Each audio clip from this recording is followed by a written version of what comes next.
Chakrwal sir, good afternoon. Good afternoon, Ruchi ji. Good afternoon. Sir, can we start? Can we start, sir? Hi, we can start. We can start. Okay. Thank you so much, sir. So we had with our resource person. Without delay, we can start our program. A very good afternoon to one and all present here in this webinar. I, Dr. Ruchi Tripathi, Assistant Advisor with NAC. I welcome you all on behalf of National Assessment and Accreditation Council. As you know, the NAC is organizing a series of state-wise webinars for sensitizing all the higher education institutions across the country about the National Education Policy 2020 and bringing the HEIs forward for NAC assessment and accreditation process. In this regard, a webinar is focusing on 6 parameters related to the NEP 2020, that is multidisciplinary, interdisciplinary, academic bank of credit, skill development, appropriate integration of Indian language, outcome-based educations, online education, and also it is very much very full today's session for the NEP 2020 for all the participants. So on behalf of our Honorable Director S.C. Sharma, on behalf of our team, on behalf of NAC, I welcome all of you. Today we have two experts, we can say the two guest speaker today. One is Professor Chakrwal sir. Another is the Professor Nirmala Maurya madam, Kulpati, Vice Chancellor of the Jaunpur University. So let us start. First session is by Professor Chakrawal sir. Let us introduce very brief. Alok Chakrawal sir has right now Vice Chancellor in Guru Ghasidas Vishwavidyalaya, Chhattisgarh, Bilaspur. Sir has a qualification MCom PhD from and also the alumni of the Oxford University, Mahatma Gandhi Kasi Vidyapith, Vives Purvanchal, etc.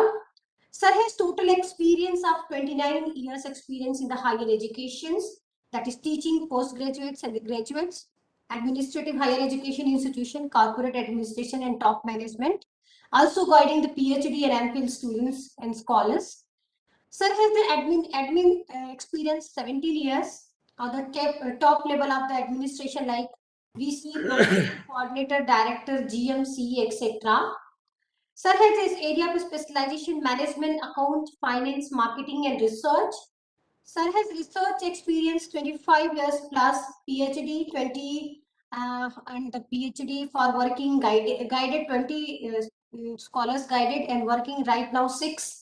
MPhil student 54 and MBA and the major research project also. Sir has many publications. He has did the books, more than 14 research paper, more than 50 monographs. Sir has also involved the team of the editorial board, 7 international, more than 2 Indian editorial board.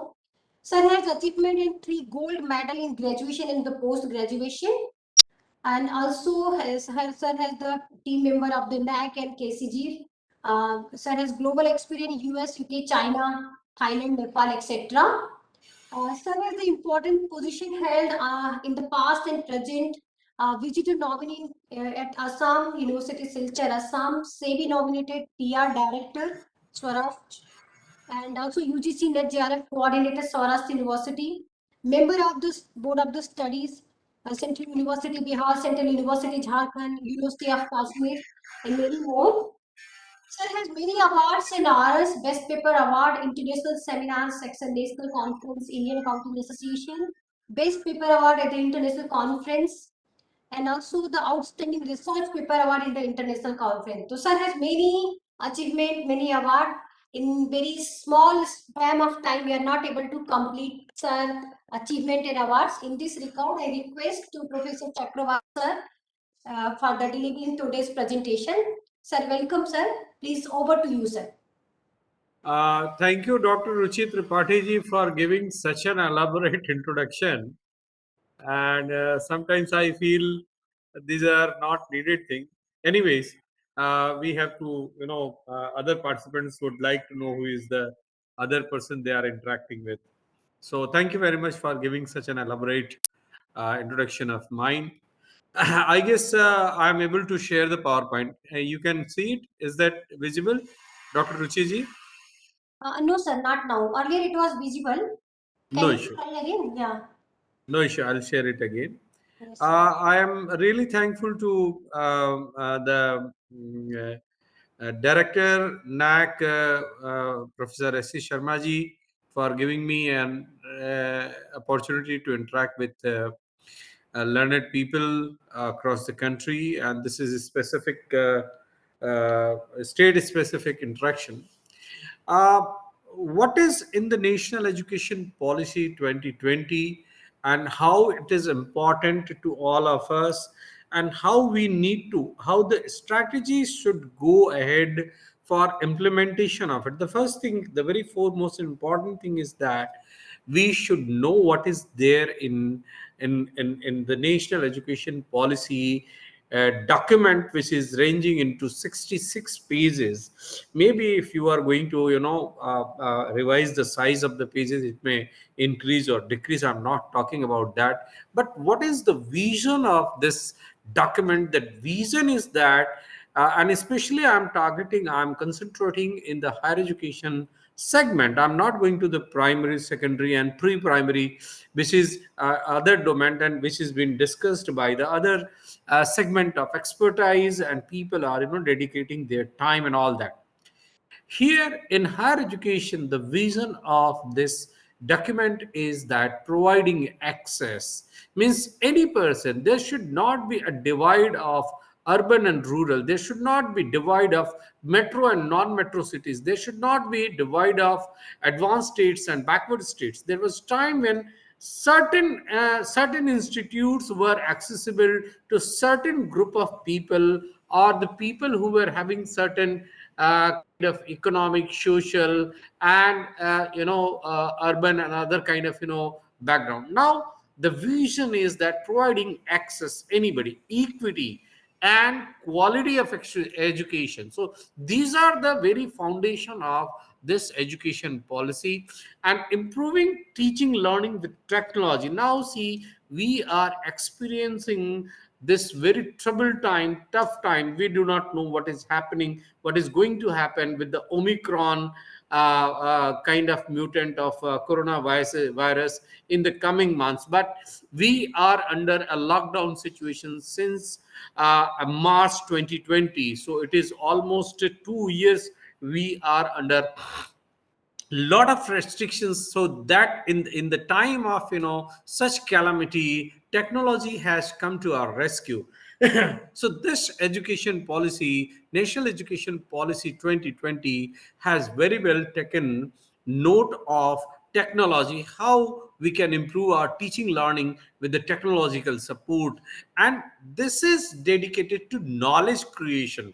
We are not to rely till only, I mean the knowledge which was available in the past, right? But rather we have to create certain new set of knowledge, and we need to have an innovation ecosystem where we can do something new. We can bring in some changes for the betterment of the society, for the betterment of the humankind, mankind, for the betterment of environment and sustainable development, ecosystem, biodiversity, and all that. So here is this education policy talks about innovation ecosystem and capacity building and competencies. That is again, and here it is the last one, which is very much important for India. We need to think about some meaningful researches, the researches which are coming up with concrete outcomes of the effort. Maybe you are dedicating 2 3 4 5 years, whatever number of years you are going to dedicate. So these are the things. Now the strategic planning of this education policy is global networking, strategic technology enabled learning, e-content and resource based learning, research collaboration, demand driven programs, public courses. So any redundant, any outdated program or anything which is not in demand has not to be run anywhere. We will be talking about demand driven programs. So active industry and academia interface. Maybe you are inviting them to interact with this. See, this education policy talks about experiential learning. So 50% has to learn by the experiences, and 50% is the classroom. So that is only possible when there is an active industry and academia interface and technology incubation. That is what we are talking. So education imperatives are like skill and knowledge. Education employment gap has to be, removed. So what was the situation in the past? I mean, I still remember a national English newspaper reported in 2015 that 75% of our engineering graduates are not employable. So why that was the situation? Because there was something missing, and education and employment, there was a gap in quality employment and citizenship. Develop key behavioral skills and effectively applying concepts. So these are the things. And imbibe higher level of understanding, learning approach, innovation and creativity, excellence and talent transformation. So here is a paradigm shift in the education system or education policy. So earlier we used to talk about behaviorism. Here is cognitivism, constructivism, and metacognitivism. So we are not only recognizing something, but we are trying to analyze also. So earlier it was teacher centric, now it is learner centric. We will be providing what learners is interested to. And it was earlier individual learning. Now we are talking about cooperative learning, collaborative learning, and participative learning. And earlier it was expository learning. Now we are talking about discovery kind of learning. So learning approach was very much straight away, or in a straight away direction. Here is non-linear approach. So you can go sometimes left, you can go sometimes right. And why? Because you want to add the knowledge to your base as much as possible, and that is how it is going on. So education policy lays particular emphasis on the development of the creative potential of the individual. Education develops not only cognitive capacities like literacy, numeracy, and higher order thinking, critical thinking, and problem solving. Education is the key enabler and best tool for achieving economic, social mobility, inclusion, and equality, taking into account of the local and global needs of the country. So here is something which has come. I may not be going and talking about. I mean, don't read the paragraphs. I'll be talking something without the paragraphs. So here, a wonderful change has come to our system. On 28th of 29th of July 2021, it was 1 year of national education policy. It was the first anniversary, and Prime Minister Sri Narendra Modi ji launched Academic Bank of Credit. Now, what is Academic Bank of Credit? Now, this is going to bring in revolutionary our education system. I tell you how. So academic bank of credit, it's something where a student can deposit his credits of courses. Now, what is this credit of courses? Now, in academic bank of credit, multiple entry and exit is also possible. That I'll be talking a bit later on. So what is academic bank of credit? So academic bank of credit is something, say for example, if a student is willing to have a degree from various institutions. Now this academic bank of credit provides the opportunity to a student that he or she can earn degree from multiple institutions. Like he or she can take some courses from Delhi University, some from Jamia Millia Islamia, some from IISc, some from Christ University, some from Agartala, and some from Gujarat, and some from Odisha, and some from Guru Ghasidas Vishwavidyalaya. And by clubbing all together these credits of these courses, he can earn a degree. Now here it is called cafeteria approach. I guess all of you are getting. Ruchi ji, what is this state? I am not knowing exactly. I'm sorry to ask you. ये कौन से state के लिए चल रहा है, so that the communication may be even better. I think I will ask Nazneen Faruqi ji, what is the state it is for? I guess Nobody is there. Sir Uttar Pradesh. Uttar Pradesh के लिए ओके ओके फाइन। अच्छा, तो मेरा ये कहना है कि ये जो एकेडमिक बैंक ऑफ क्रेडिट है ये एक ऐसी फैसिलिटी प्रोवाइड करता है कि एक विद्यार्थी अगर एक से ज्यादा इंस्टीट्यूशन से अपनी डिग्री अर्न करना चाहता है तो वो एक से ज्यादा इंस्टीट्यूशंस में अपने आप को एनरोल कर सकता है। और जैसा कि मैंने बताया कि earlier it was the freedom of this से for example there is footwear technology institute of India. Now, Footwear Technology Institute of India is offering some program, some courses in footwear technology. अगर उस बच्चे को मान लीजिए footwear technology सीखना है, वो चंडीगढ़ में है, शायद कानपुर में भी है, I do not know all the, there are many places where footwear technology is available. तो बच्चा क्या करेगा? He will pick some courses from footwear technology Chandigarh. He is more interested in National Institute of Fashion Technology Gandhinagar. Then he will pick some courses from NIFT. He will pick some courses from National School of Drama Delhi. He will pick some courses from IIFT, Indian Institute of Film and Television Pune. And he has to earn required credits for accumulation and for earning a particular degree. Say for example, one degree is being awarded for 150 credits, so he will be earning 150 credits from different various courses. अब इसमें होता क्या है कि he has to choose a host institution.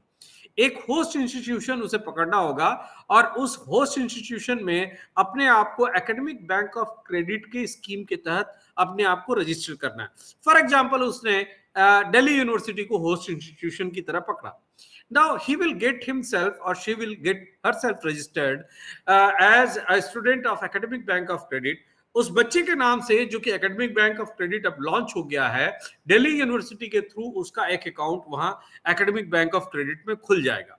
और उसके लिए condition ये है कि होस्ट इंस्टीट्यूशन से उसे से फॉर एग्जांपल एक डिग्री पाने के लिए आपको 10 कोर्सेज करने। आई एम सेइंग कि क्रेडिट मान लीजिए 150 क्रेडिट्स की जरूरत है, या अगर 4 क्रेडिट्स के हिसाब से देखिए 160 क्रेडिट्स चाहिए उसको मान लीजिए, और उसके लिए उसे 32 कोर्सेज उसको करने हैं। तो उसमें से मिनिमम 30% या मैक्सिमम 50% क्रेडिट्स उसे होस्ट इंस्टीट्यूशन से अर्न करना पड़ेगा। Now maybe say for example if it is Delhi University, so he has to earn 30 to 50% credits or the courses from Delhi University. Say for example it is Jamia Millia Islamia or any other university. So wherever he is picking up, now what will happen, he will earn other courses, he will earn the credits of other courses from different other universities. Say for example Hyderabad Central University, or he is going to South Bihar Gaya University, or he is going to Wardha, he is going to Tamil Nadu, he is going to IIFC Bangalore, or he is going to TIFR, or he is going to ISC Institute of Chemical Engineering. So maybe he is going to earn his degree, his credits from different institutions. So the day and all his credits means, see, there has to be participating institutions. सभी institutes उसमें participate नहीं कर पाएंगे। अभी थोड़ा बहुत discussion चल रहा है। इनिशियल डिस्कशन ये था, वो सब सही है। दरअसल तुम्हारा फोन आया, फिर हम ये चल रहा था तो कर दिया। well, I think some of the participants are please mute yourself because your voice is coming and it may be embarrassing for you and the others also. So this is my humble submission to all the participants. Say in case if you are having some questions, you can raise the questions. Dr. Ruchit Tripathi is there to moderate, and if anything is needed, I am ready to clarify everything. So इसमें initial जो हमारा idea ये था कि हम A grade institutions को, higher education institutions को और टॉप 100 NIRF इंस्टीट्यूशंस को ही अलाउ करेंगे पार्टिसिपेट करने के लिए। But I think there is a different consideration going on. There may be some more institutes allowed to participate in academic bank of credit scheme. तो academic bank of credit scheme में एक बार आप participate करते हैं, there are a lot of lot of facilities. See, you don't need to go and पहले क्या था कि हर इंस्टीट्यूट अपने यहाँ हर प्रोग्राम चालू करना चाहता था। अब एकेडमिक बैंक ऑफ क्रेडिट के आ जाने की वजह से ऐसा करना जरूरी नहीं होगा। You can have even limited number of programmes and your students can opt other courses from other institutions. अब तो कैफेटेरिया अप्रोच हो गया है, अब मल्टी डिसिप्लिनरी एजुकेशन की बात हो रही है। अब ये बात हो रही है कि आप मल्टी डिसिप्लिनरी अप्रोच से आप आगे बढ़ेंगे। अब कोई वाटर टाइट कंपार्टमेंट नहीं है कि हाँ ये साइंस स्ट्रीम है, ये कॉमर्स स्ट्रीम है, ये आर्ट्स स्ट्रीम है। ऐसा कोई अब कोई वाटर टाइट कंपार्टमेंट या कोई बहुत हार्डलाइन कोई डिमार्केशन नहीं है। तो जब हार्डलाइन डिमार्केशन नहीं है तो एक बच्चा डिग्री अर्न कैसे करेगा? बच्चा बहुत सारे इंस्टीट्यूट से अपनी डिग्री को अर्न कर सकता है। जिन जिन इंस्टीट्यूशंस ने एकेडमिक बैंक ऑफ क्रेडिट में पार्टिसिपेट किया है उन सारे इंस्टीट्यूशंस में वो अपने कोर्सेज अर्न कर सकता है। डिग्री उसे किसी एक इंस्टीट्यूशन से मिलेगा जिसको उसने होस्ट इंस्टीट्यूशन पकड़ा है। मजेदार बात यह है कि जो भी प्रोग्राम या कोर्सेज आप एकेडमिक बैंक ऑफ क्रेडिट में रजिस्टर्ड करते हैं उन प्रोग्राम्स के लिए आपको 20% माइंडेड 20% एक्स्ट्रा सुपर न्यूमेररी सीट्स मिलेंगी। You can have 20% extra supernumerary seats. और एक बच्चा एट द मोस्ट 7 इयर्स तक के लिए अपने आप को एकेडमिक बैंक के लिए रजिस्टर रख सकता है। So with in 7 years a boy or girl has to earn his or her degree. Maybe it is undergraduate, maybe it is postgraduate, or any other kind of diploma, certificate, and other kind of programs, whatever is been run by the different institutions. So it is very clearly a nationwide network of institutions coming together and offering a big bouquet and a big range of courses and programs to the people, to the students of this nation, and from students from the Kashmir to Kanyakumari, from Okha to Arunachal Pradesh. Anybody can have the option to get registered under this ambitious program of Academic Bank of Credit. So nobody can say कि भाई हमारी university में ये programme नहीं है, हमारी university में ये कोर्स नहीं चलता। आज आपको पूरी देश की पूरे जितने भी इंस्टीट्यूशंस हैं, 1000 यूनिवर्सिटीज हैं, 39,000 कॉलेजेज हैं, 12,000 इक्विवेलेंट इंस्टीट्यूट्स हैं, यानी 50,000 जो इंस्टीट्यूट्स इस समय अवेलेबल है हमारे पास, उन सभी में अवेलेबल कोर्सेज एंड प्रोग्राम्स के लिए हर बच्चा अपने आप को देश के किसी भी कोने से रजिस्टर कर सकता है। Moreover, in Academic Bank of Credit, you have to take the shelter of technology. Yani it may be run in blended mode, it may be run physically, means offline mode, it may be run in online or virtual mode. So there are many possibilities. Now there are many other kind of provisions in this Academic Bank of Credit. If you wish, I will explain it a bit later because I have taken my much time on this aspect only. So I'm going to skip this Academic Bank of Credit. At the same time, this Academic Bank of Credit, parallelly there is a scheme कि एक बच्चा कभी भी अपने आप को किसी भी प्रोग्राम में रजिस्टर कर सकता है और कभी भी उस प्रोग्राम से बाहर निकल सकता है। Now multiple entry and exit, देखिए एक्सक्यूज मी,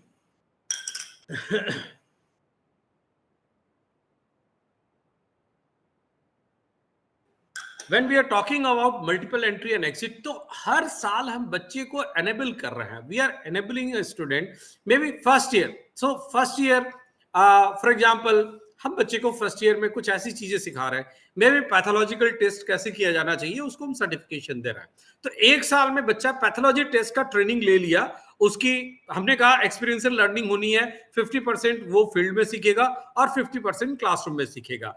यानी वही आदमी जो पैथोलॉजी टेस्ट कराता है वही आदमी उसको सिखाएगा भी भाई पैथोलॉजिकल टेस्ट कैसा होता है, ठीक है। या मान लीजिए उसको हम इनकम टैक्स रिटर्न कैसे फाइल किया जाता है, जीएसटी के रिटर्न्स कैसे फाइल किए जाते हैं, या जीएसटी नंबर कैसे जनरेट होता है, ये सारी चीजें अगर हम उसको ट्रेन कर रहे हैं एक साल में वो जीएसटी की ट्रेनिंग ले लेता है या कॉस्ट अकाउंटेंसी का ट्रेनिंग ले लेता है, तो after a year if he is willing to go and practise he can quit. एक साल का उसके पास सर्टिफिकेट आ गया, एक साल का सर्टिफिकेट लेने के बाद वो जाएगा फील्ड में, वो अपना काम करेगा, वो अर्निंग करेगा, उसके बाद उसको लगता है कि नहीं हमें एडवांस नॉलेज चाहिए, he can come back. He can have another one year of diploma course, then he can again go back, and then he can again come back, fourth year, third year, fourth year. अगर 3 साल तक करता है, then we are giving him simple degree, and if he is going for fourth year, there is a multidisciplinary degree offer, or he can opt for research degree, or he can opt for honors degree, or there is a 4-year integrated teachers education program where we are giving B.Ed degree is now of 4 years, so a degree will be given after 4 years. So आपको मैं बता दूं, इसमें मजेदार बात यह है कि एक बच्चा ग्रेजुएशन करने के बाद डायरेक्टली अगर रिसर्च प्रोग्राम में जाना चाहता है, अगर उसने 4 इयर्स का रिसर्च अंडर ग्रेजुएशन प्रोग्राम किया है, he can directly join the research degree. So उसमें भी बहुत तरह के ऑप्शन है. 1 साल का पीजी करने वाला भी रिसर्च ज्वाइन कर सकता है, 2 साल का पीजी करने वाला भी रिसर्च ज्वाइन कर सकता है, 4 इयर्स का इंटीग्रेटेड रिसर्च डिग्री रखने वाला भी रिसर्च डायरेक्टली ज्वाइन कर सकता है. My submission is that here is the option of multiple entry and exit. पहले मेरे बहुत सारे दोस्त ऐसे जानकार हैं जो कहते हैं मैंने प्री साइंस किया है, मैंने प्री साइंस करने के बाद मैं फिर से आगे बढ़ना चाहता हूं अपनी पढ़ाई करने के लिए. वो उनके लिए पॉसिबल नहीं था. But now it is very much possible. So you can enter, you can exit, you can keep on, doing lot many things. I mean, this is a kind of system where you are having lifelong learning options with you. So I'm sure my friends might have got much idea about Academic Bank of Credit. So I'm not going to talk much about. There are many provisions. If you ask me, I'll be giving you.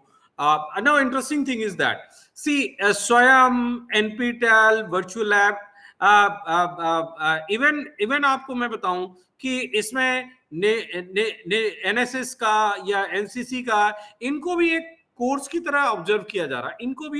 इनका भी credits आपको deposit किया जाएगा. और मैं बताऊं at the end of the earning is credits, the student will request national academic bank of credit through his institution उनके सारे जो क्रेडिट्स डिपॉजिट हुए पड़े हैं एकेडमिक बैंक ऑफ क्रेडिट में, उन सारे क्रेडिट्स को रिडीम करेगा और वो मैच करेगा, वेरीफाई करेगा कि क्या इनकी क्रेडिट्स डिग्री अवार्ड करने के लिए सफिशिएंट है, तो वो उनको डिग्री अवार्ड कर देगा. एट द सेम टाइम उसको अगर मान लीजिए किस डिसिप्लिन की डिग्री देनी है, तो उनकी मेजॉरिटी ऑफ सब्जेक्ट्स देखे जाएंगे. और वहां पर एक और ऑप्शन है बैचलर ऑफ लिबरल एजुकेशन का भी एक ऑप्शन है. अगर मान लीजिए डिसाइड नहीं हो रहा है तो बैचलर ऑफ लिबरल एजुकेशन का भी एक उनको डिग्री दिया जा सकता है. So here are few benefits, so it allows multiple entry and multiple exit for students, and it restores students credit for a minimum shelf life of 7 years. Now it can be extended also. Transfer credit through a single window after approval of source and destination academic institution.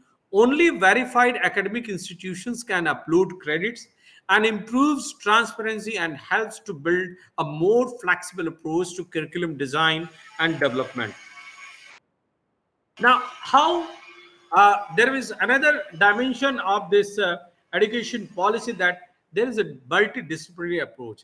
A holistic and multidisciplinary education would aim to develop all capacities of human being, intellectual, aesthetic, social, physical, emotional, and moral in an integrated manner. Now, one thing I tell you about, one very important thing about this education policy, that probably on page number 8, it is very well clearly mentioned. The objective of this education policy is to produce or to develop a well-rounded graduate. Now, what is a well-rounded graduate? So, well-rounded graduate is only possible through multidisciplinary education. So it is an innovative medium through which students can learn sciences, technologies, mathematics with liberal arts, humanities, languages, social sciences, professional skills, vocational skills, ethics, morality, human values, and so on at the same time. So I'm not going to the examples and all that. And I guess Ruchiji is there. Ruchiji, are you there? Ruchi Tripathi ji? Yes, sir. Yes, sir. please tell me how much time I'm having to explain myself. Otherwise, I'll keep on, extending. I can Yes, keep sir. on. 5 minutes. You can take more 5 minutes, sir. Only 5 minutes. Oh my God. So I'm given very limited time for this. So, anyways, I'll try to comprehend things and conclude in a very Okay, short sir. manner. Yes, sir. Yeah. So skill development is a part of this. See what happened कि हमारे यहाँ पे skill development को तरजीह नहीं दी जाती थी. हुआ क्या, मैं एक छोटा सा एग्जांपल बताता हूँ. आप अगर एक सैलून में बाल कटवाने जाते हैं तो 100 रुपए निकालने में बड़ी मुश्किल होती है. आई एम सॉरी टू से.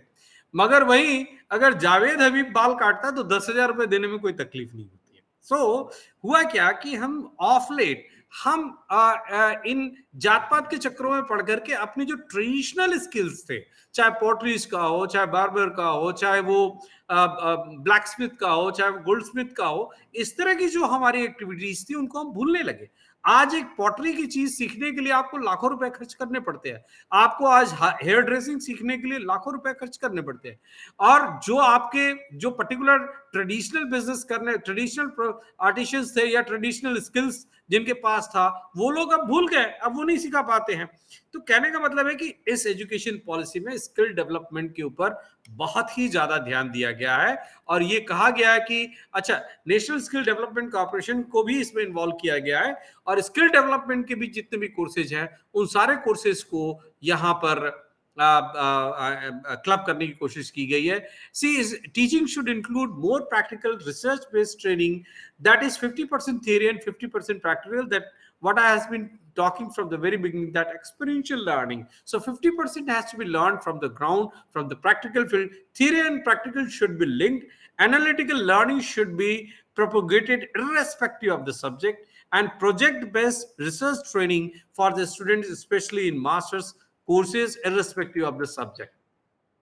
The vocational courses are under the spotlight now in a bid to make Indian youth skillful and employable, and therefore there is a revived approach towards running vocational courses which are being offered by various institutes of higher learning in the country. The undergraduate vocational courses are pivotal in producing skilled graduates in tune with Industrial Revolution 4, that is knowledge economy. I'm not going to talk about knowledge economy. I'm not going to talk much about skill development, but since as I have been telling you that there is a big gap, skill gap, and that is the problem. So this education policy talks about program outcome based learning, learning outcomes based learning. So outcomes has to be monitored. Say for example, a boy is pursuing for LLB program. After even completing the LLB program, if you talk about evidences, if you talk about contracting, if you talk about jurisprudence, sometimes he is looking into blank. That should not be the case. The case is that एक बच्चा अगर LLB करके आ रहा है और मैं कहूं कि बेटा मुझे एक बेल प्ली लिखनी है, एक बेल एप्लीकेशन लिखना है, तुम लिख दो. अगर तुम्हारे पास सर्टिफिकेट ऑफ प्रैक्टिस है और क्या वो लिख पाता है, वो कहता नहीं मेरी अभी ट्रेनिंग नहीं हुआ है. देखिए सारे LLB कोर्सेज में मूड कोर्ट होते हैं, उनके सीनियर एडवोकेट्स होते हैं जो उनको सिखाते हैं और बताते हैं कि यहाँ ड्राफ्टिंग कैसे करनी है, पेपर बुक कैसे बनाना है, ये सारी चीजें. तो वो चीजों की ट्रेनिंग नहीं होती थी. लोग कहीं ना कहीं सर्टिफिकेट ले लेते थे, कुछ से कुछ कर लेते थे. इवन सो मच सो कि बीएड के एजुकेशन में भी ये सारी चीजें होने लगी थी कि बच्चों को प्रॉपर ट्रेनिंग नहीं मिलती थी. तो स्किल वाज मिसिंग. सो ये एक और जो इंपॉर्टेंट चीज है कि इस एजुकेशन पॉलिसी में इंटीग्रेशन ऑफ इंडियन लैंग्वेजेस के बारे में बात की गई है. आपको जान के खुशी होगी कि एआईसीटी ने अपने टेक्निकल प्रोग्राम्स को apart from Hindi and English 8 regional languages में रन करने की परमिशन दे दी है, जिसमें तमिल है, तेलुगु है, गुजराती है, बंगाली है, ऐसे टोटल 8 लैंग्वेजेस में उन्होंने परमिशन दे दी है. तो अब इंडियन लैंग्वेजेस में, वर्नाकुलर लैंग्वेजेस में हम एजुकेशन को प्रमोट करने की कोशिश कर रहे हैं. पहले मेजॉरिटी जो प्रीमियर इंस्टीट्यूट्स थे वो इंग्लिश में चलाते थे और बहुत उसके बाद अगर देखा जाए तो हिंदी में चलता था. देयर वाज ए क्राई कि हमें रीजनल एजुकेशन में, रीजनल लैंग्वेजेस में एजुकेशन नहीं मिलता. So this education policy talks about, so if you can translate your programme, your courses, your your content into regional languages, and if you are offering your programs in regional languages, that is very well, and that is in line with the national education policy. And online and digital education here, ODL is again a new game, and we are going to offer a lot of programs in online and distance learning mode and digital mode, so that will be helping a lot. I'm not going to talk much in detail because madam has already told me. So outcome based education I talked about here. If there is a question answer, I'll give you all answers to all of you. And with this ODL I have already spoken, and with this I'm going to end up here. I guess I have got sufficient time to interact with all of you. Thank you very much, Ruchi ji. I'm open for all kind of question answer. And I can see Nirmala Maurya ji. Namaste, madam. Very nice to see you online. And that was all from my side. I mean, I'm open to interact for all points on the national education policy. And also, I would, if you are having some sort of query, how we will be moving for the assessment and accreditation process in line with the national education policy, that also I'll explain. Thank you very much. Thank you so much, sir. Thank you so much for your wonderful presentation. Sir has with us after madam session. Sir will take the question answer session. So in this regard, thank you, sir. Thank you so much. हमारे साथ Nirmala Maurya madam है, professor Nirmala Maurya madam, professor Veer Bahadur Maurya madam Veer Bahadur Singh Purvanchal Vishwavidyalaya के कुलपति नियुक्त होने के पूर्व उच्च शिक्षा में शोध संस्थान में मैडम ने दक्षिण भारत हिंदी प्रचार सभा मद्रास की कुल सचिव, प्रोफेसर तथा विभागाध्यक्ष रही हैं। 15 वर्षों के प्रशासनिक अनुभव के साथ 30 वर्षों की पीजी शिक्षण शोध और शोध निदेशन का एक दीर्घ अनुभव रहा है। मैडम की शैक्षणिक योग्यता बीएससी एमए बनारस हिंदू विश्वविद्यालय, पीएचडी बनारस हिंदू विश्वविद्यालय डीलिट 2001 में भागलपुर विश्वविद्यालय से प्राप्त किया है। इसके अलावा मैडम को 30 वर्ष का अध्यापन एवं शोध निदेशन का टोटल अनुभव है। मैडम ने कई प्रकाशित प्रपत्र एवं पुस्तकें हैं महोदया, जैसे कि बदनसीब, सुर तथा तुलसी के विनय पदों की तुलनात्मक अनुशीलन, प्रतिध्वनि गुंज। इसके साथ मैडम ने कई ग्रंथ भी संपादित किए हैं, जैसे कि अभिनंदन ग्रंथ, प्रोफेसर रविंद्र कुमार जैन तमिलनाडु बहुभाषी लेखिका। इसके साथ अमृतमयी का काव्य उत्स भारती परिषद प्रयाग द्वारा प्रकाशित, साहित्य दिव्य, सत्यशील ज्ञानालय चेन्नई द्वारा प्रकाशित, और भी कई मैडम की संपादित ग्रंथ हैं। मैडम ने कई सेमिनार और सम्मेलन में पार्टिसिपेट किया, 40 से अधिक राष्ट्रीय और अंतर्राष्ट्रीय सेमिनारों में सम्मेलन में प्रपत्र प्रस्तुत किया है। धन्यवाद रुचि जी, रहने दीजिए, बस ठीक है। मैडम का इतना ज्यादा अनुभव है और इतने अच्छे उनके हिंदी सभा में, चाहे वो लेखिका के रूप में हो चाहे वो ग्रंथ के रूप में है, तो वो सच मैडम आपने मना कर दिया, लेकिन वो इतना ज्यादा भी है कि हम शायद कम टाइम में पूरा भी नहीं कर पाएंगे। तो इस रिस्पेक्ट के और उसके साथ आपको मैं आमंत्रित करूंगी इस प्लेटफॉर्म में आज के कार्यक्रम के लिए। तो आपको मैं आदर सूचक आदर पूर्वक आपसे अनुरोध करती हूँ। धन्यवाद रुचि जी। यस मैम, धन्यवाद। धन्यवाद यस रुचि मैम। जी। और नैक के आईसीटी सेल द्वारा एक कार्यक्रम हो रहा है। मुझे एक आदित्य कुमार शर्मा की मैं कोई मैडम दिख रही हैं, जुड़ी हुई हैं, और साथ में काफी लोग यहाँ जुड़े हुए हैं, विद्वान हैं, विदुषी महिलाएं हैं, हमारी छात्र छात्राएं होंगी, और नैक से भी काफी लोग जुड़े होंगे। वीर बहादुर सिंह पूर्वांचल विश्वविद्यालय जो मेरी यूनिवर्सिटी है, इस यूनिवर्सिटी को भी मैंने आपका लिंक भेज दिया था जो आपने मुझे प्रेषित किया, तो यहाँ से भी काफी लोग जुड़े हुए हैं। तो मैं आपको पुनः एक बार आभार दूं, क्योंकि इसके पहले हमारे ख्याल से 1 महीने पहले करीब 1.5 घंटे का लेक्चर नैक के द्वारा करवाया गया था, राष्ट्रीय शिक्षा नीति 2020। तो जब इस बार पुनः मुझे आमंत्रित किया गया, तो मैंने एक अलग सा विषय लिया है, रीच टू अनरीच, माने वंचितों तक राष्ट्रीय शिक्षा नीति की जब हम बात करते हैं तो वहां तक के इनकी पहुंच कैसे होगी, किस रूप में होगी।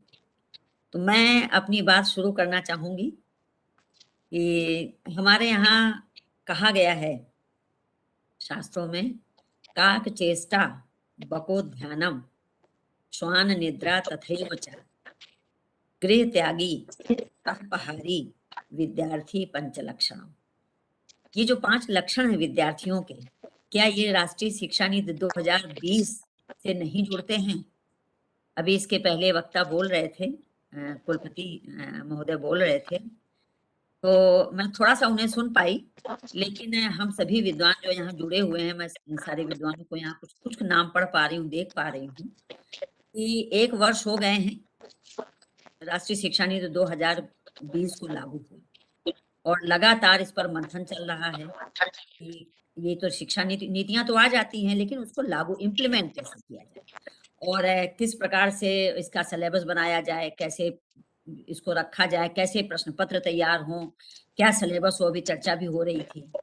तो मेरा बार बार ये कहना होता है कि खाली हम ये कह देते हैं कि जब डिग्री कोर्स चला रहे हैं तो 1 साल का हम सर्टिफिकेट दे देंगे, या 2 साल का हम डिप्लोमा दे देंगे, या 3 साल की हम डिग्री दे देंगे, लेकिन उतना देना काफी नहीं है। हमको ये देखना पड़ेगा जो हम लोगों ने यहाँ तैयार किया। यदि बच्चा, पहली बात तो हम ये बच्चों से एकदम ये निश्चित करवाते हैं कि वो यदि 3 साल के कोर्स के लिए आते हैं तो वो पढ़ाई बीच में ना छोड़ें, क्योंकि कहीं ना कहीं ये शंका उत्पन्न हो जाती है कि यदि बच्चे को एक सर्टिफिकेट मिल जाएगी या एक डिप्लोमा मिल जाएगा तो वो हमारे यहाँ भारतवर्ष में एक ये प्रवृत्ति हो जाती है कि हमको नौकरी मिल जाए। युवा चाहता है या युवती चाहती है कि हमको थोड़ा पढ़ ले, नौकरी मिल जाए। तो पहले तो बच्चों को ये सुनिश्चित करवाना होता है, चाहे वो काउंसलिंग की जाए या जो भी किया जाए, कि ये 3 साल की डिग्री करनी है तो करनी है, उसे आपको बहुत अधिक मजबूरी ना हो तो ना छोड़े।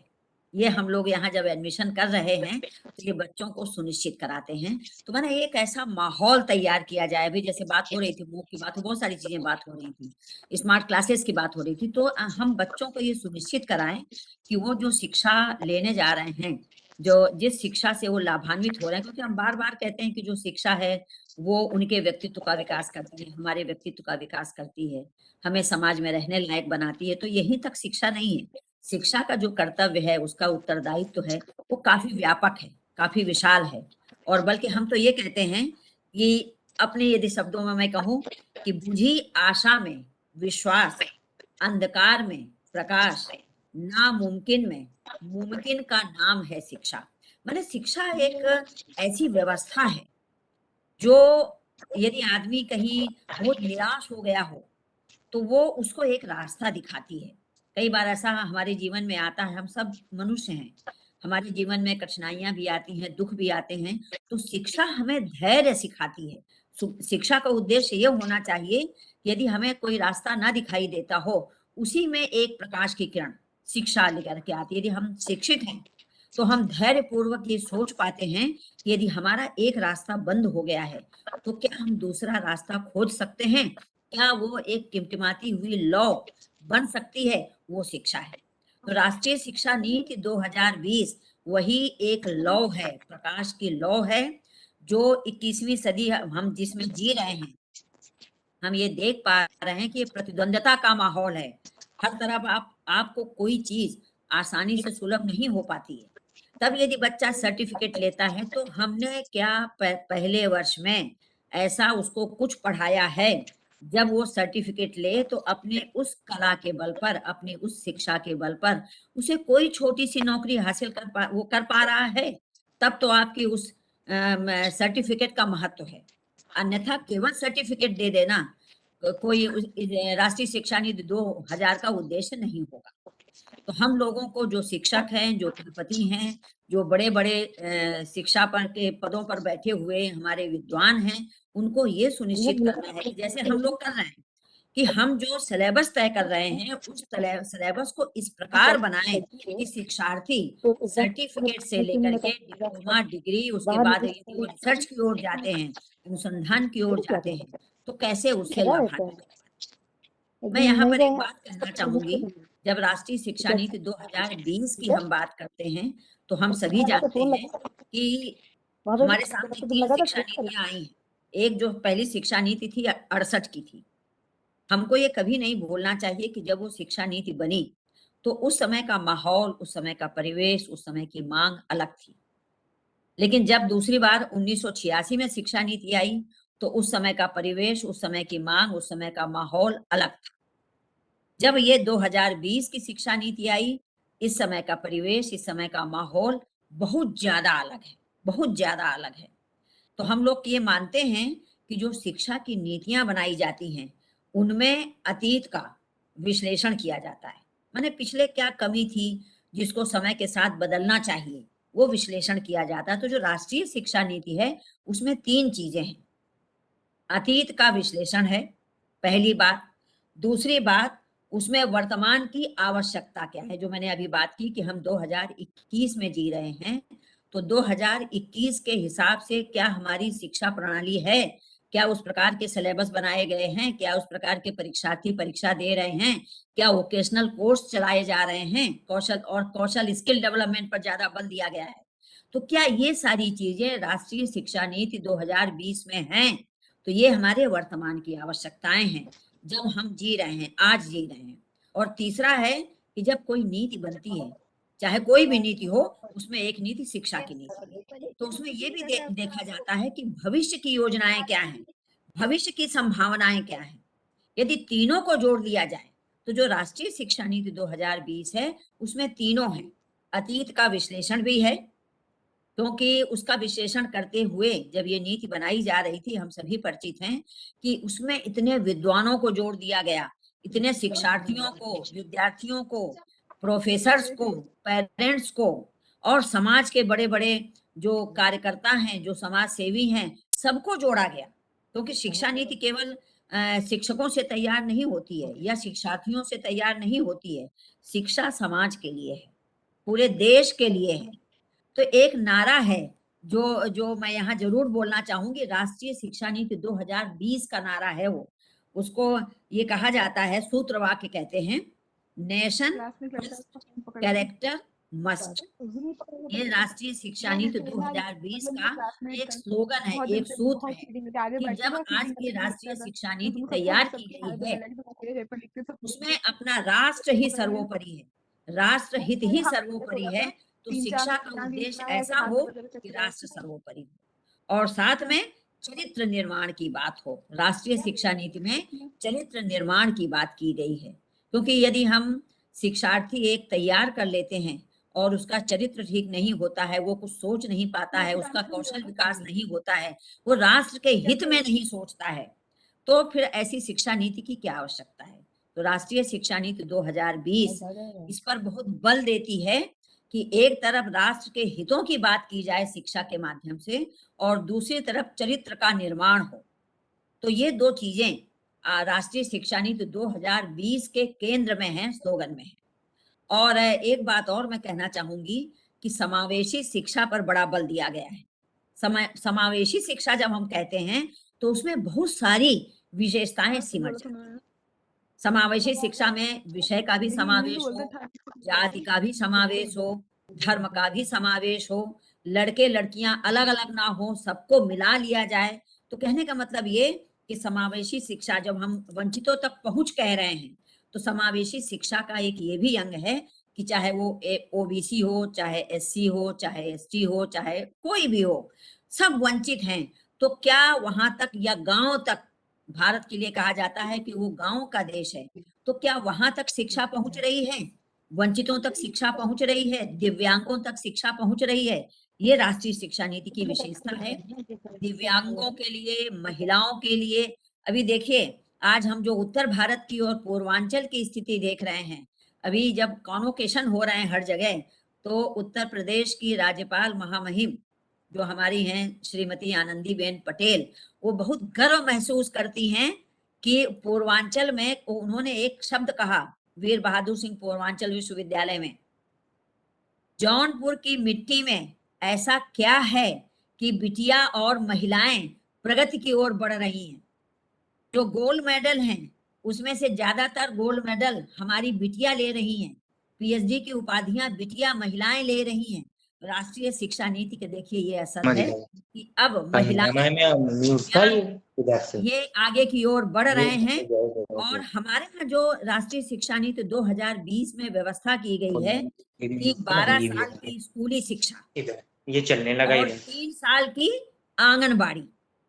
पहले ये होता था कि 5 साल में बच्चा स्कूल जाता था और उसके बाद फिर आगे बढ़ता था। अब ये शिक्षा की व्यवस्था की गई है राष्ट्रीय शिक्षा नीति 2020 में कि 3 साल जो है 3 साल की आंगनबाड़ी, और ये नाम भी देखिए राष्ट्रीय शिक्षा नीति में बड़े अच्छा आया, आंगनबाड़ी, जहां पर बच्चों को घर का जैसा माहौल मिले, घर की जैसी उनकी शिक्षा हो, और साथ में फिर 12 साल की और शिक्षा। तो 15 साल तो आपके ये हो गए, मैंने 18 साल तक ये आपकी शिक्षा हो जाती है। उसके बाद ये कहा गया कि 3 साल की प्री प्राइमरी और पहली दूसरी कक्षा आ जाती है। अगली प्रीपेरेटरी कक्षाएं आती हैं, चौथी, पांचवी और तीसरी, तीसरी, चौथी, पांचवी। फिर मध्य चरण में हमारा आ जाता है छठा, सातवां और 8वां क्लास। उच्च शिक्षा में आ जाता है 9वीं, 10वीं, 11वीं और 12वीं, 4 साल। जो ये जो राष्ट्रीय शिक्षा नीति 2020 की जो व्यवस्था की गई है, इसकी क्या विशेषता है? इसमें यह है कि इसमें जो कौशल विकास है, स्किल डेवलपमेंट, इसकी ओर बहुत ध्यान दिया गया है। और वोकेशनल, हम बार बार बात करते हैं कि विश्वविद्यालयों में, महाविद्यालयों में वोकेशनल कोर्स शुरू किए जाएं, तो उसकी बहुत हो रही है। आजकल एक जो ट्रेंड चला है कि टेक्सटाइल, जैसे एमओयू हो रहे हैं राष्ट्रीय शिक्षा नीति में, एमओयू को बड़ा बढ़ावा, एक समझौता जिसको कहा जाता है, एक बड़ा उसको बढ़ावा दिया जा रहा है राष्ट्रीय शिक्षा नीति में, कि विभिन्न प्रकार की संस्थाओं से और अन्य जगहों से एमओयू किए जाएं, समझौते किए जाएं शिक्षा के स्तर पर और कौशल विकास को लेकर के, या हम और अन्य प्रकार के जो वोकेशनल कोर्सेज चलाते हैं, चाहे वो रिसर्च का फील्ड हो या अन्य फील्ड हो, टेक्सटाइल हो। जैसे यहाँ पर मैं कहना चाहूंगी कि मिनिस्ट्री ऑफ टेक्सटाइल से एमओयू किया जा सकता है, जैसा कि वीर बहादुर सिंह पूर्वांचल विश्वविद्यालय ने किया है।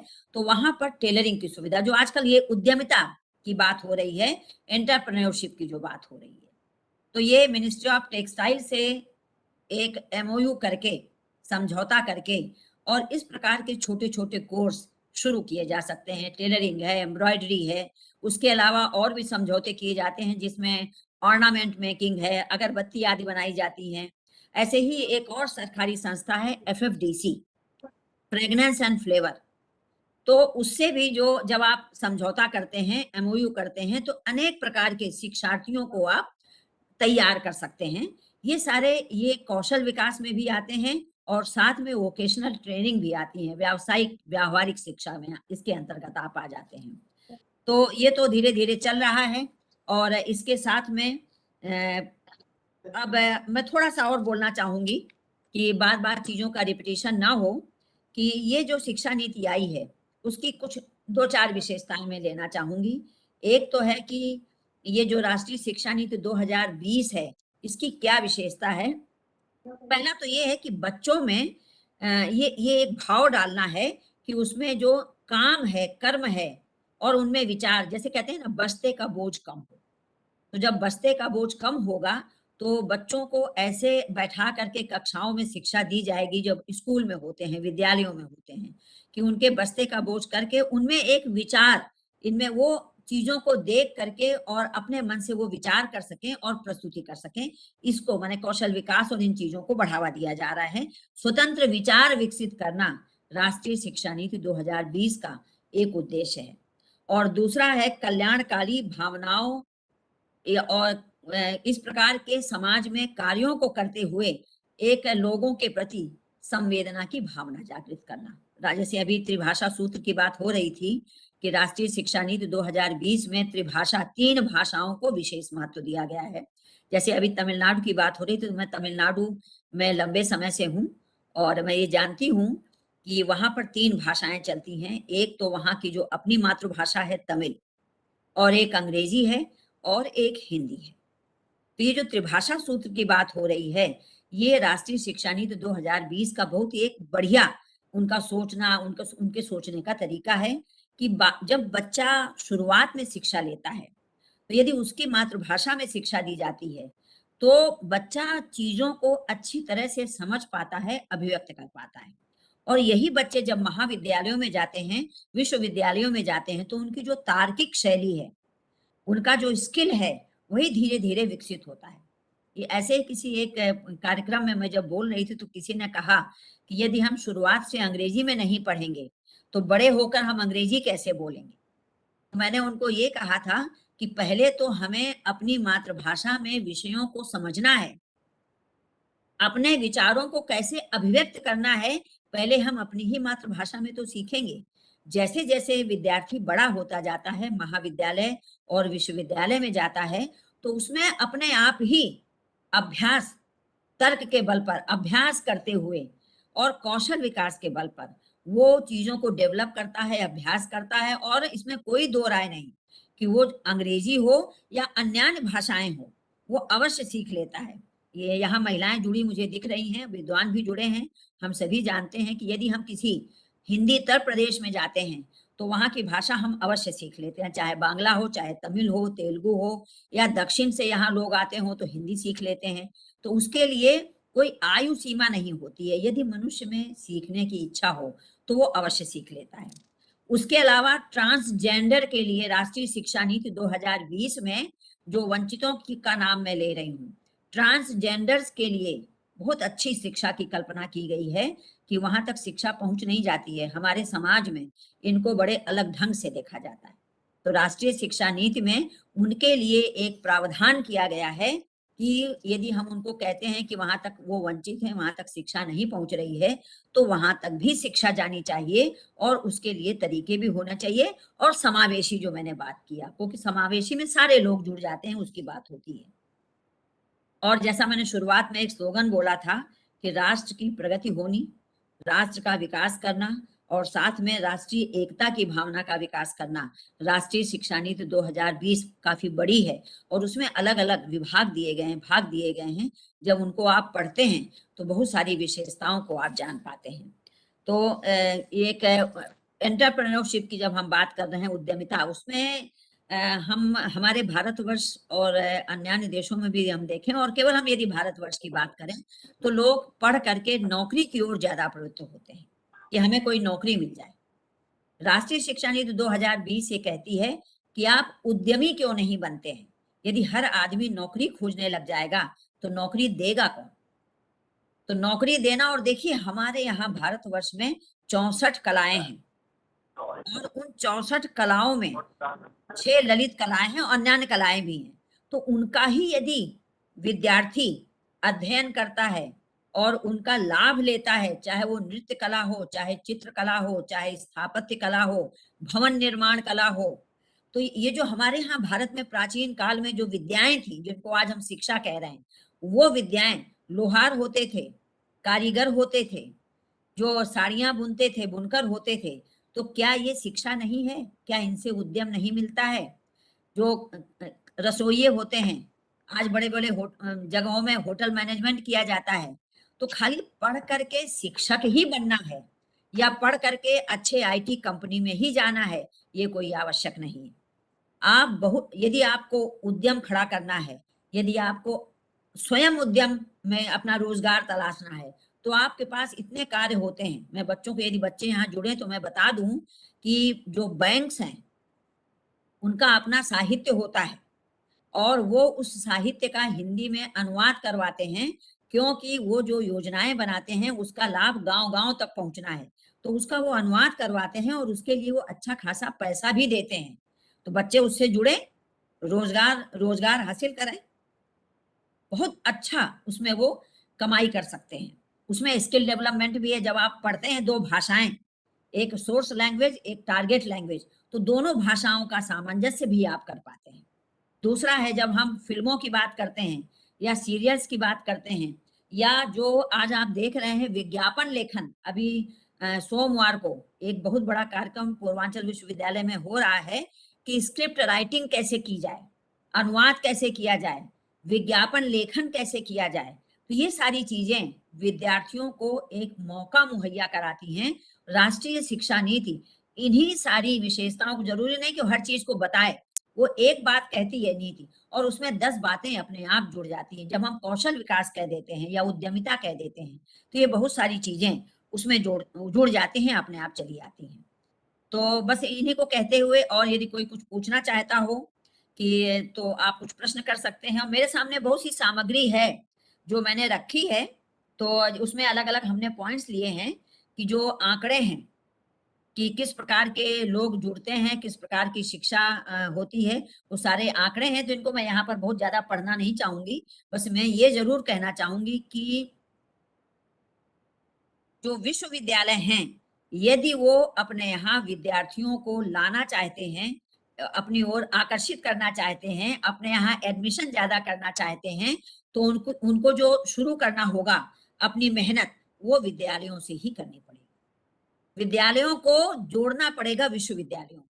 जब हमने जोड़ा है, हम अपने ही अनुभव बता रहे हैं, राष्ट्रीय शिक्षा नीति में से जोड़ करके बता रहे हैं कि यदि हम गांव में जाते हैं, महिला अध्ययन केंद्र के द्वारा, मिशन शक्ति के द्वारा, महिलाएं बैठ रही हैं, आपके यहाँ भी इसमें है मिशन शक्ति, इसके द्वारा महिलाओं से जुड़े, महिला समूह से जुड़ रहे हैं, तो यही सारी जो स्वरोजगार की बातें हम कर रहे हैं, रोजगार की बातें कर रहे हैं, प्लेटफॉर्म विश्वविद्यालय के कुलपति यहाँ जुड़े होंगे, वो अपने यहाँ जैसे हम छोटे छोटे कार्य करते हैं, जो हम राष्ट्रीय शिक्षा नीति के संदर्भ में ही करते हैं, हम मिशन शक्ति के अंतर्गत करते हैं, जो अलग अलग, जैसे कोविड का समय हुआ तो हमने कोविड हेल्प डेस्क एक खोला जिसमें मुफ्त लोगों को दवाइयां दी गई।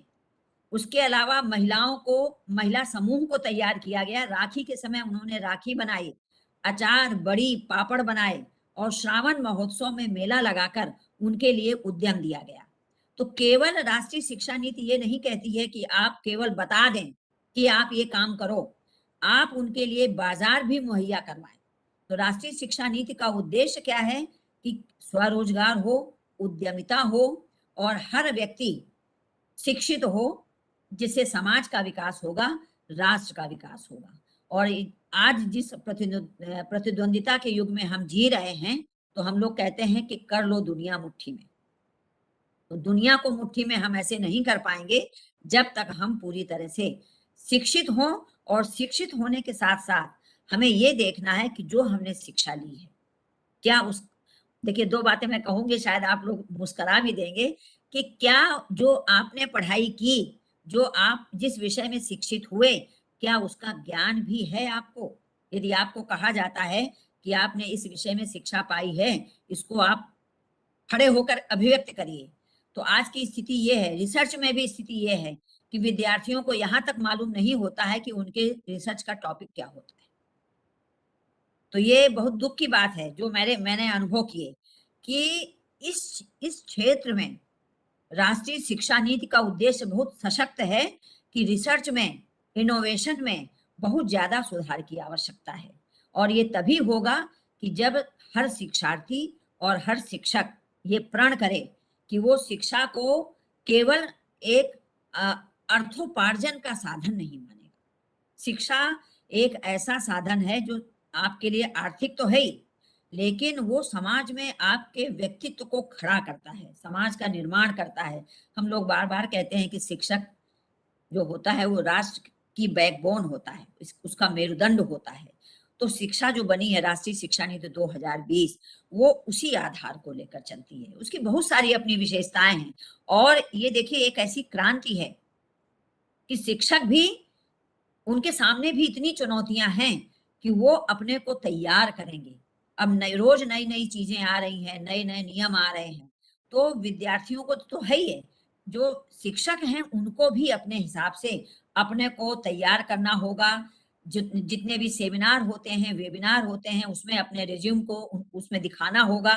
विद्यार्थी जो भी पूछते हैं उसके उत्तर देने के लिए उनको तैयार रहना होगा।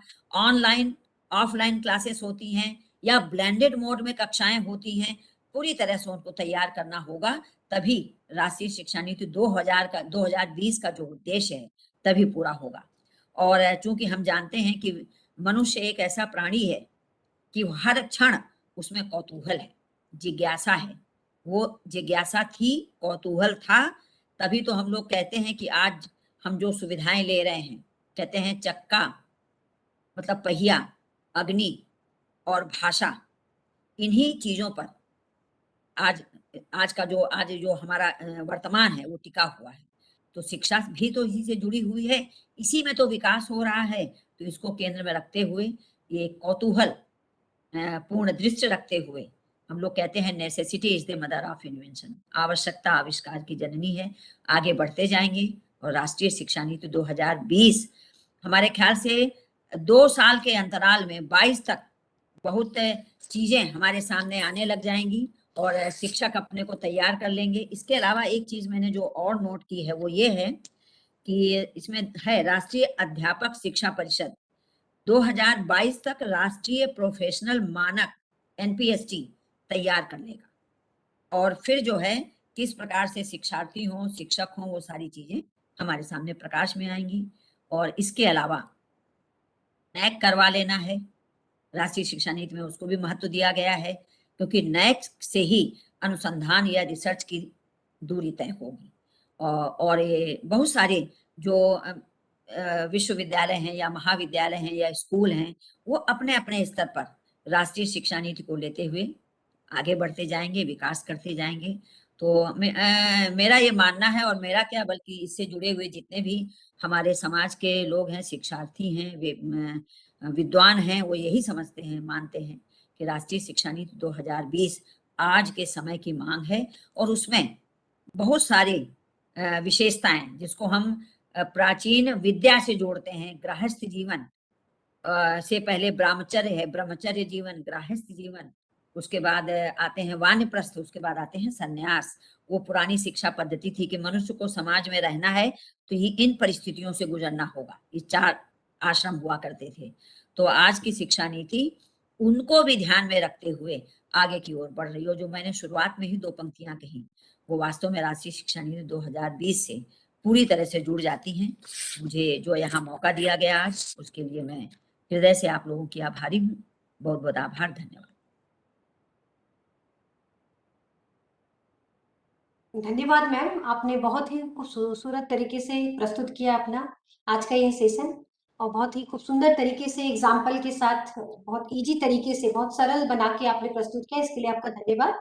मैं पार्टिसिपेंट से यह रिक्वेस्ट करूंगी कि उनका कोई प्रश्न हो तो हमारे साथ मैडम भी है और चक्रवाल सर भी हैं, तो आपका कोई भी प्रश्न हो राष्ट्रीय शिक्षा नीति NEP 2020, please raise your query sir, if anybody. I think Anurag Singh Chauhan sir, you want to ask anything? जी ma'am. Yes please sir. Ma'am, sir ने स्टार्टिंग में बताया था A grade institution allowed to ABC scheme, तो इट इज फॉर यूनिवर्सिटी और affiliated college? वो सभी के लिए होता है, मेरे ख्याल से उत्तर वो देंगे। जी मैम। NAAC की A ग्रेडिंग बोल रहे हैं ना? नहीं मैम, अगर जो ABC स्कीम है, एकेडमिक बैंक ऑफ क्रेडिट, तो हाँ। ये क्या उन्हीं को मिलेगी जिनको A ग्रेड मिलेगा NAAC के द्वारा, या यूनिवर्सिटी को भी मिलेगी?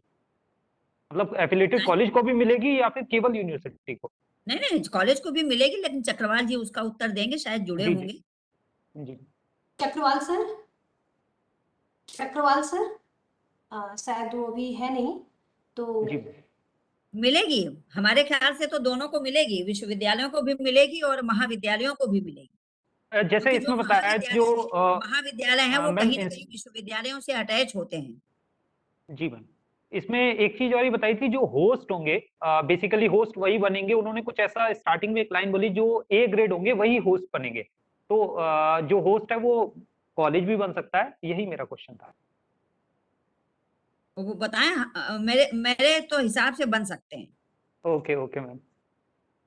क्योंकि महाविद्यालय जो हैं वो विश्वविद्यालय से संबद्ध होते हैं। जी। तो जो भी कार्यक्रम ऐसे होते हैं, अब जैसे NAAC है तो वो विश्वविद्यालय का भी होता है और महाविद्यालय का भी होता है, महाविद्यालय भी तो करवाते हैं। मैडम, मैं ऐड करना चाहूंगा यदि आप परमिशन दें तो।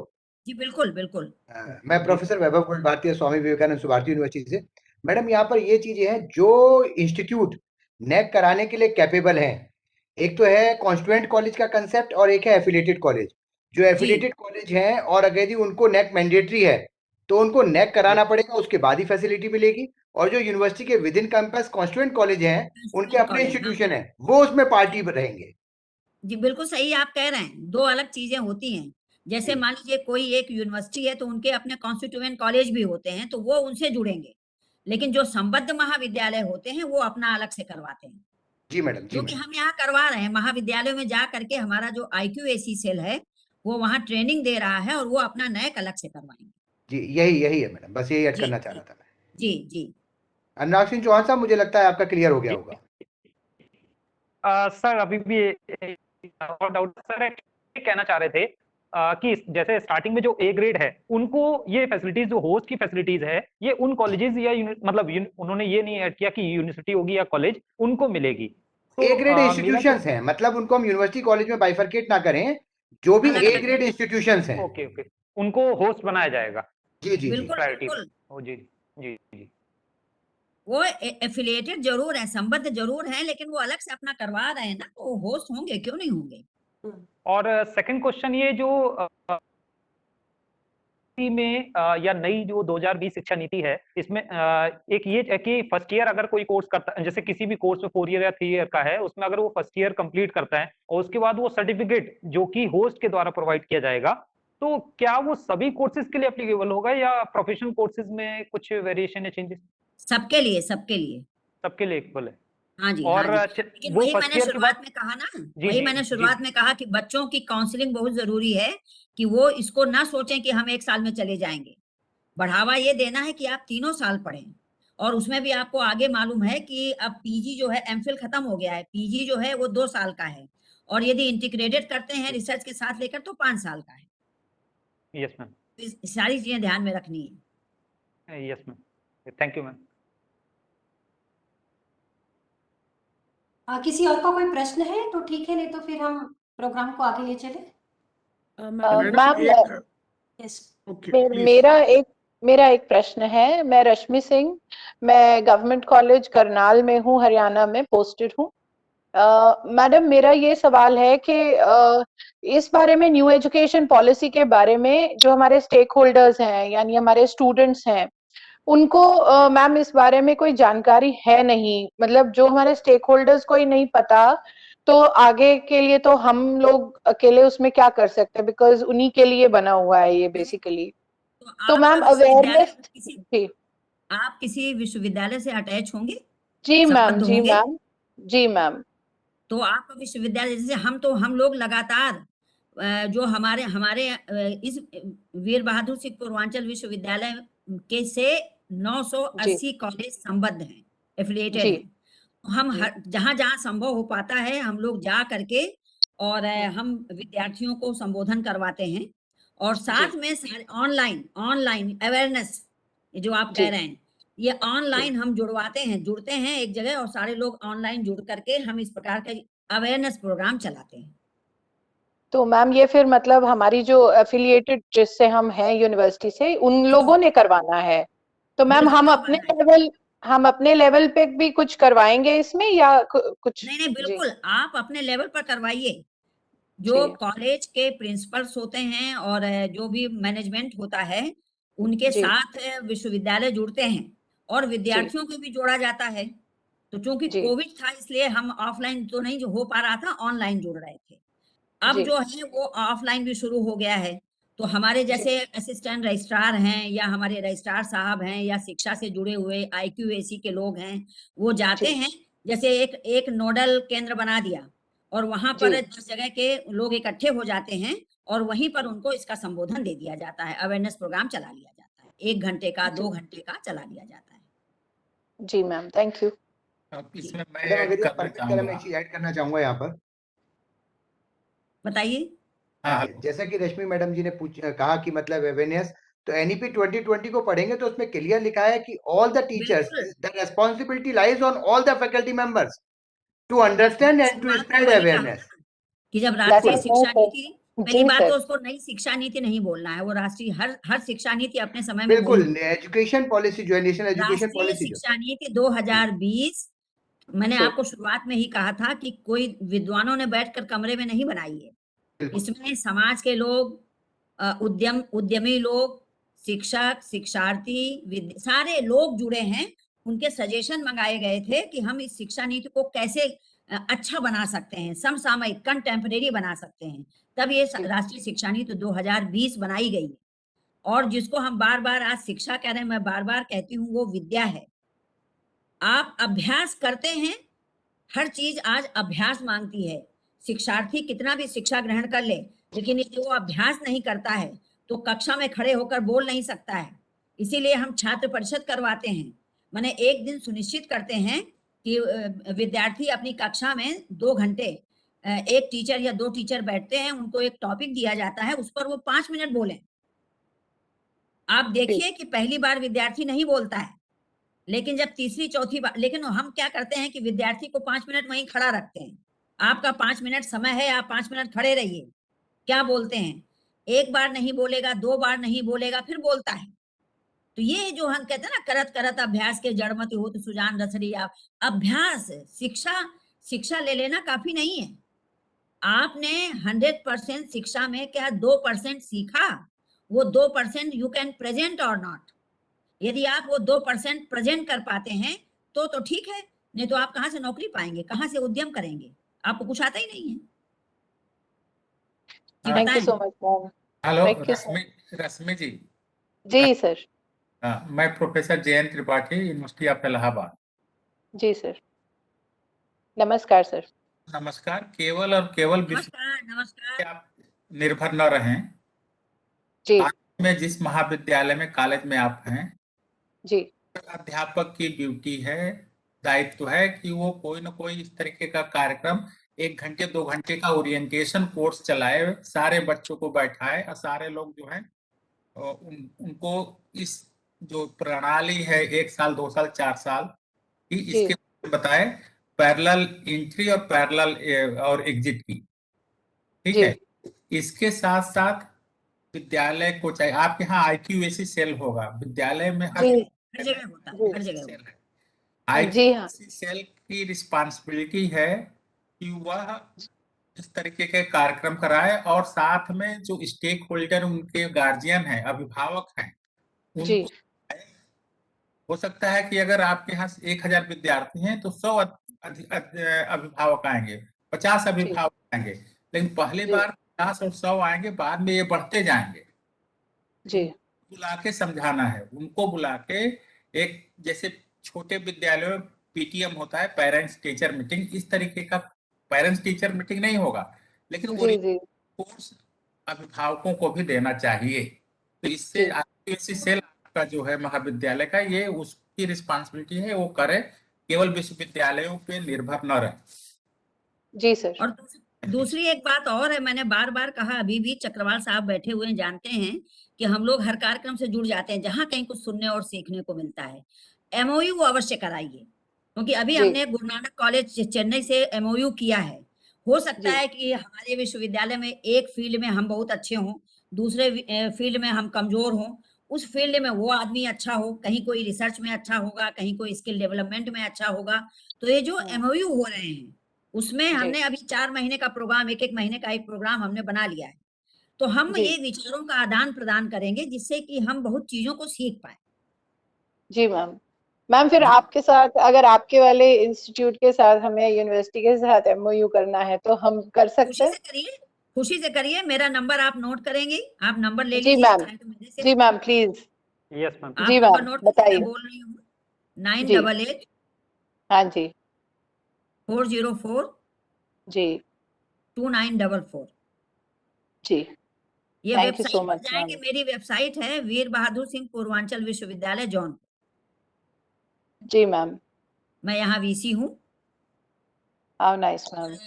प्रोफेसर चक्रवाल साहब भी बैठे हैं बिलासपुर से, देखिए बहुत हमारे यहाँ EC मेंबर भी हैं भाई साहब, और बहुत बहुत बहुत विचारों से हमें लाभान्वित करते हैं।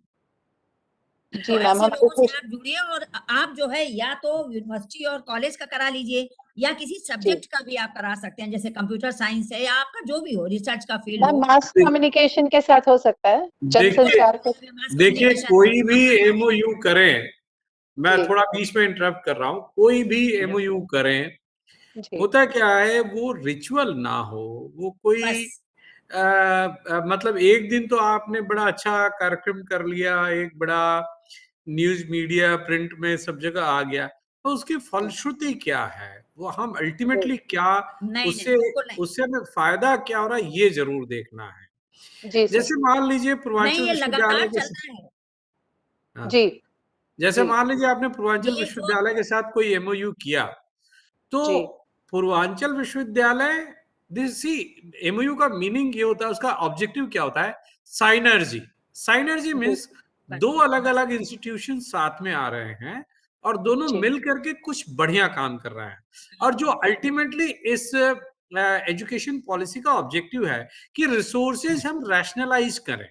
रिसोर्सेज को रैशनलाइज करने में बिल्कुल सही ये है। होगा, हाँ, ये होगा कि आपको अब जैसे फॉर एग्जांपल मैंने पहले ही बताया कि अब हर विश्वविद्यालय को सारे प्रोग्राम, सारे कोर्सेज खोलने की जरूरत नहीं है। आप पूरे देश में आप देखिए, जिसको जहां जो चीज अवेलेबल है मिल सकता है। आप एक कोलैबोरेशन कर सकते हैं। मान लीजिए पूर्वांचल विश्वविद्यालय के पास रिसर्च लेबोरेटरीज अच्छी है, आपके रिसर्च स्टूडेंट्स वहां अगर कुछ एक्सपेरिमेंट करना चाहते हैं, तो इस तरह का अगर मान लीजिए कोई एमओयू होता है कि एक दूसरे के रिसोर्सेज को आप यूज करें। रिसर्च पर्पजेस के लिए यूज करना चाहते हैं, आप ज्वाइंट जी। पब्लिकेशन करना चाहते हैं, आप कोलैबोरेटिव प्रोजेक्ट हाँ साथ में लेना चाहते हैं। जैसे अभी हमारे यहाँ का एक परसों ही एक कोलैबोरेटिव प्रोजेक्ट का प्रेजेंटेशन था। 8 करोड़ रुपए का हमने कुल 4 इंस्टीट्यूशंस ने मिलके 8 करोड़ रुपए का एक कोलैबोरेटिव प्रोजेक्ट हमने प्रेजेंट किया, और चांसेस ये है कि वो प्रोजेक्ट हमें मिल जाएगा। तो अब कई सारे इंस्टीट्यूट साथ में आते हैं और इस रिसर्च फंडिंग में फायदा हो, उनके बच्चों का अच्छा प्लेसमेंट हो, उनके बच्चे को अच्छा ट्रेनिंग मिले, आपके कोर्स करिकुलर स्ट्रक्चर डिजाइनिंग में आप मान लीजिए इंडस्ट्री के साथ कोई एमओयू कर रहे हैं, और मान लीजिए फॉर मैंने बताया एग्जांपल ना, मैंने इंडियन टेक्सटाइल से यस किया है। जी बिल्कुल जी जी बिल्कुल सही एकदम कह रहे एकदम। जैसे मान लीजिए ऑटोमोबाइल इंडस्ट्री है, तो ऑटोमोबाइल जी। इंडस्ट्री में डेली आप देखिए नए एडवांसेज हो रहे हैं। अब आप मान लीजिए आपके यहाँ मैकेनिकल चल रहा है, इंजीनियरिंग, अगर मान लीजिए मैकेनिकल इंजीनियरिंग चला रहे हैं, तो मैकेनिकल इंजीनियरिंग में क्या पेपर का कंटेंट होगा, अगर उसको आप ऐड करना चाहें तो वो इंडस्ट्रीज आपको अपने एक्सपीरियंशियल लर्निंग से आपको बहुत सारा हेल्प कर सकते हैं। एनीवेज मैं बीच में आ गया, पर मेरा इतना कहना है नहीं, नहीं, कि बहुत बढ़िया था। अब इसमें बीच में कोई बात नहीं है आने की, हम लोग बैठे इसीलिए हैं कि हम अच्छी बातचीत करके चीजें जी लोगों को जी जी बताएं। जी जी जी। हमारा जी जी सौभाग्य है सर और मैम के आप दोनों से यहाँ पे इस तरह से बात करने का मौका मिला और आपसे इतनी जानकारी हासिल हुई। Thank you so much both of you. pleasure is mine. Thank you. नमस्कार, Welcome. नमस्कार। So I had one more question, if the host will allow me to speak once. Yeah, please. Dr. Sugandha, I think. Yes, Dr. Sugandha Srivastava. Namaste, sir. My question is to Professor Chakrawal, sir. Sir, I'm from National PG College. We are an autonomous college and we are Cycle 1 NAC A grade. Answer जो आपने NEP पे lecture दिया उसमें हमने कई मतलब कुछ चीजें एनईपी के तहत जैसे मल्टीपल एंट्री एग्जिट सिस्टम हो गया या फिर जो आपका मतलब academic bank of credit in a sense तो लागू नहीं किया है, बट कुछ चीजें सर हमने अपने दीनदयाल उपाध्याय कौशल केंद्र में लागू की हैं। बट एक जो इशू सर हम लोगों को लगता है वो रिसोर्सेज की कमी, बिकॉज सर हम जैसे अभी as a college also as an autonomous college one problem that we are facing is कि हम रिसोर्स मोबिलाइजेशन या यूटिलाइजेशन करें कैसे। हमें See, you are talking in terms of financial resources or intellectual resources. What is Sir, your aim? both human resource as well as financial resource. Well, I mean, see, there are many ways. There may be kind of win-win situation. So when you are talking about, for example, I was talking about collaboration and MOUs and all that. So there are a big gap of when we talk about. I mean, I have perchance been got a chance to work in the corporate sector for a pretty long time. So I have my own experiences. They are looking for certain. I mean, boys and girls having certain sets of abilities and skills which are missing, kind of thing. Like जितने भी अच्छे institutes हैं उन्होंने अपनी training institutes बना ली है, ठीक है, मगर एट द सेम टाइम हम उनके लिए ट्रेनिंग इंस्टीट्यूट का जैसा काम कर सकते हैं। से अगर हम उनको कुछ बेनिफिट दे रहे हैं तो at the same time they will also be giving us benefit, and that may be in terms of financial resources, that may be in terms of intellectual resources.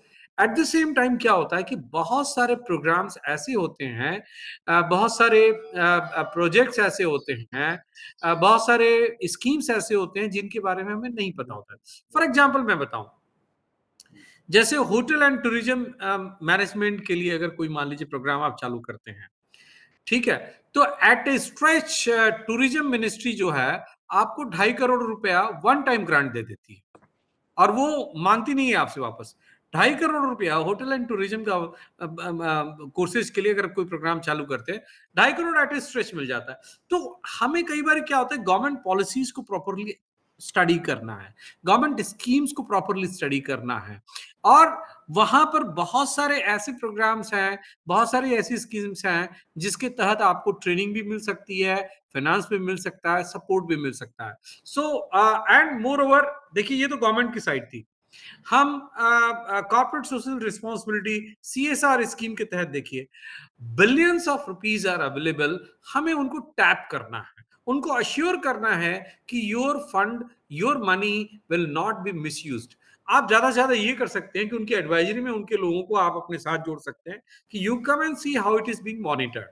तो ये देखिए, थिंकिंग मैन ऑलवेज विंस। अगर आप इसमें सोचते रहेंगे कि आपको कैसे रास्ता निकालना, जरूर आपको रास्ता मिलेगा। So these are some few things which I would like to suggest you online right now. Otherwise you can have a common kind of particular detailed discussion. If you are visiting Ghasidas or if I am coming to your institution, we can have a different kind of discussions. Thank you very much. Sir, this is Dr. Rakesh Jain from National PG College, same college. Yeah. Of Dr. Sugandha Srivastava. जी जी जी। Finance की इतनी बड़ी problem नहीं होती है sir, finance can be arranged. Problem है HR की, और जितनी पॉलिसीज आपने जितने सब्जेक्ट्स बताए, हम उनको जो रूटीन एजुकेशन है उसमें एम्बेड करने की प्रॉब्लम है। हम कहाँ से स्किल सेट डेवलप करने के लिए कहाँ से उसको अपने एग्जामिनेशन सिस्टम में इंटीग्रेट करें, किस तरह से ABC जो एकेडमी। देखिए राकेश जी, फॉर एग्जांपल मैं आपको बताऊं, कुछ होता है value added course. For example मैं बताऊं, वैल्यू एडेड कोर्स मान लीजिए, फॉर एग्जांपल मैं आपको बताऊं, वैल्यू एडेड कोर्सेज अगर आपको कुछ चालू करना है, मान लीजिए आप नेशनल PG कॉलेज हैं, तो आप जो आपकी एफिलिएटिंग यूनिवर्सिटी होगी उनके सिलेबस से गवर्न हो रहे हैं, ठीक है ना? करेक्ट, एम आई राइट और रॉन्ग? सर हम ऑटोनॉमस कॉलेज हैं, we are not being governed by the syllabus. अच्छा, आप ऑटोनॉमस कॉलेज है तो आप अपना खुद का सिलेबस बना सकते हैं। दैट्स वंडरफुल, ये बहुत अच्छी बात है। तो अब एक्सपीरियंशियल लर्निंग के लिए तब तो और अच्छी बात है कि आप खुद से अपना करिकुला, इसीलिए मैंने कहा कि इंडस्ट्री के लोगों को आप इन्वॉल्व कर सकते हैं। तो जब हम एक्सपीरियंशियल लर्निंग की बात कर रहे हैं तो हमारा करिकुलम ही ऐसा होना चाहिए कि 50%। हमारा प्रॉब्लम उस पर्टिकुलर जो एस्पेक्ट है उसको अपने जो रूटीन एजुकेशन है, कन्वेंशनल एजुकेशन है, उसमें किस तरह से एग्जामिनेशन सिस्टम में एम्बेड करें, और हमारा जो सिलेबस। सर आप ऑटोनॉमस है और आप ऐसी बात, प्लीज मैं आपको बता रहा हूँ, सुनिए। देखिए आपके पास तो बहुत ज्यादा फ्रीडम है, मैं बता रहा हूँ, सुनिए जी। आपको सबसे पहले तो फॉर्मेटिव असेसमेंट में आना पड़ेगा, समेटिव असेसमेंट छोड़ना पड़ेगा। लोगों को वो पुरानी जो डब है ना उससे बाहर निकालिए कि 2 घंटे या 3 घंटे का टर्मिनल एग्जाम दिया और आप पास हो गए। नो, आपको मैं बताऊं, ब्रिटेन का एक एग्जांपल मैं बताऊं, एक यूनिवर्सिटी है वहां पे, बाथ एंड स्पा यूनिवर्सिटी, और वहां टीचर्स ट्रेनिंग दी जाती है। उनकी डिग्री जो होती है जैसे B.Ed हम देते हैं उस तरह की डिग्री है। अब आपको मैं बता दूं, वहां पर जब मैं गया तो उनके लिए प्रॉब्लम ये थी कि डिग्री फाइनल मिलना बड़ा मुश्किल। क्यों? क्योंकि वहां उनका इवेल्युएशन सिस्टम नहीं था, समेटिव असेसमेंट नहीं था, फॉर्मेटिव असेसमेंट था। और उसमें फॉर्मेटिव असेसमेंट में जिस बच्चे को वो पढ़ाते हैं वो भी उनका इवेल्युएशन करेगा, उनका पीयर भी असेसमेंट करेगा, उनका एम्प्लॉयर भी असेस करेगा, पेरेंट्स भी असेस करेंगे। तो ये जो फॉर्मेटिव असेसमेंट है ना, इस देखिए कॉन्सेप्ट को हमें समझना पड़ेगा कहीं न कहीं। ऐसे online across the digital platform मैं सारी चीजें एक्सप्लेन नहीं कर सकता हूँ, मगर आपको अपने यहाँ पर वो पुरानी सिस्टम से बाहर निकलना पड़ेगा कि आपको 3 घंटे का एग्जाम दिया और डिग्री मिल गई। No, you have to come to formative assessment, और आपको कंपोनेंट वाइज अपने आप को स्ट्रेंथन करना पड़ेगा। और लर्निंग आउटकम्स के ऊपर मैं आपको बताऊं, learning outcomes is very important aspect, course outcome. और क्या बच्चा, चाहे अगर आप 6 महीने का प्रोग्राम कोर्स है या 3 महीने का कोर्स है या 1 महीने का कोर्स है या 30 आवर्स का कोर्स है, तो 30 आवर्स में वो बच्चा चीजें सीख रहा है कि नहीं सीख रहा है, इसका एक मॉनिटरिंग सिस्टम आपको इन प्लेस लाना पड़ेगा। अगर आप करेंगे finance is not a problem, then I think your 70% problem is resolve. Only 30% is that you have to implement them with proper guidance from the people who are experienced in the sector, who knows how to play the game. So उन लोगों को आपको लाना पड़ेगा, कुछ लोगों को guidance लेना पड़ेगा.